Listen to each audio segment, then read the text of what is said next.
থিয় হওক ফৰ্ম ললে ঠিক আছে এতিয়া আপোনালোকক কি কৰিব লাগিব আপোনালোকে 1 মাহ 45 দিনৰ ভিতৰত যেনেকে ফৰ্ম এদিনতে আপোনালোকে ললে সেইকাৰণে দালাল বিলাকে গমেই নাপালে কেতিয়া ফৰ্ম ললে একেদিনাই লৈ ললে এতিয়া ফৰ্ম ফিলআপৰ মই এদিনেই সময় দিম 1 মাহ পিছত যে আজিৰ দিনটোতে ফৰ্ম ফিলআপ হ'ব কিয় দালালে গম পাব নালাগে ৰাতিপুৱা গম পাব আপোনালোকে আহি ফৰ্মটো জমা দি দিব আৰ তাৰ পিছত দালাল বিলাকে গম নোপোৱাকৈ বেংকত 10,000 টকা টিপলিং কৰি সোমাই যাব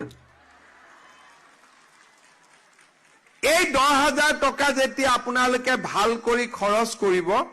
তেতিয়া মই বেংকক কম যে আপোনালোকে 12,500 টকা আই মাতৃসকলক লোন দিয়ক আৰু নতুনকৈ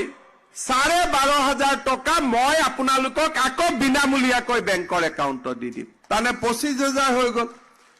10,000 10ৰ লগত 25 35 এনেকে আমি গৈ গৈ আপোনালোকে উপাৰ্জন কৰিব লাগিব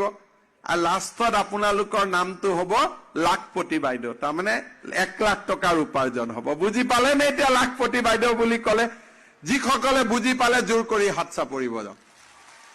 বা নাজিৰাত মানুহে ফটক কৰি বুজি পায়